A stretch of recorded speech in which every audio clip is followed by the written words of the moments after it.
3 ans après la découverte des Yamakasi, c'est par dizaines que les jeunes ont envahi la rue. Ils ont pour la plupart moins de 20 ans. On les localise dans la banlieue sud, près d'Evry. Ils sont les héritiers. Rudy Duong, 18 ans, on le présente comme le roi de l'escalade.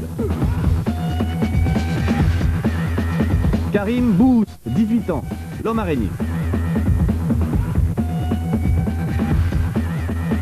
Sébastien Foucan, 26 ans, le grand frère. Stéphane Vigroux, 21 ans, le cerveau.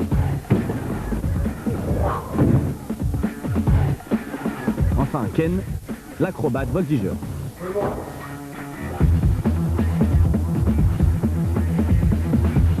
Ces 5 garçons parmi tant d'autres incarnent la nouvelle génération.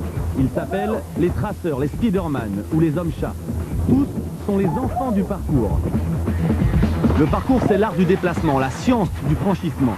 Partant du principe qu'il n'y a pas de forteresse imprenable, ces garçons s'amusent à escalader tout ce qui se présente à eux.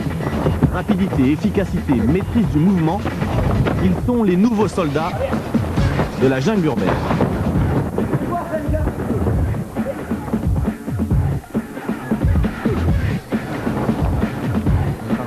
Moi, ce que j'aimerais préciser, c'est que ce sport, il est ultra complet. Il se pratique en milieu urbain et en milieu naturel. On peut très bien les pratiquer en forêt. Par exemple, la forêt de Fontainebleau, il y a les rochers, il y a des arbres, il y a tout ce qu'il faut pour bouger, c'est le top. Mais qu'on arrête un peu de dire que les mecs qui pratiquent cet art, c'est un art qui sort tout droit du béton des cités. Les enfants du parcours ont leurs règles, leur philosophie et leurs maîtres.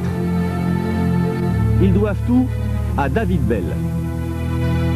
David est celui qui a créé la discipline. Il a puisé son savoir auprès de son père, enfant de troupe au Vietnam. C'est lui, David, qui a créé et formé les Yamakasi. Seulement lui, il ne joue pas dans le film. Plutôt que de tout lâcher pour le cinéma, il a préféré quitter les Yamakasi pour rester auprès de ses troupes. On n'avait pas les mêmes objectifs, pour dire, et donc ils ont fait leur voix.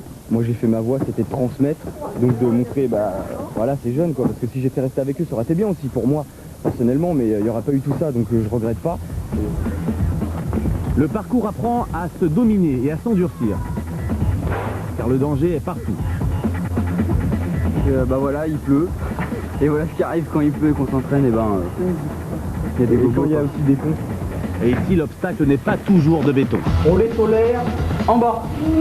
En aucune façon, on veut les voir dans les passerelles. Un Yamakasi, un traceur, un homme-chat, peu importe le nom, l'essentiel est de franchir un toit, un mur, un préjugé ou un tabou.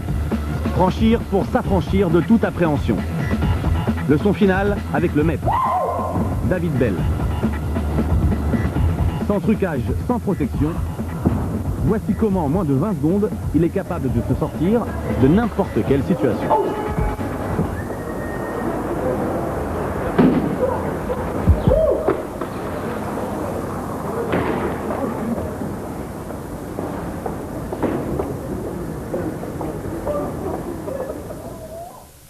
Très impressionnant.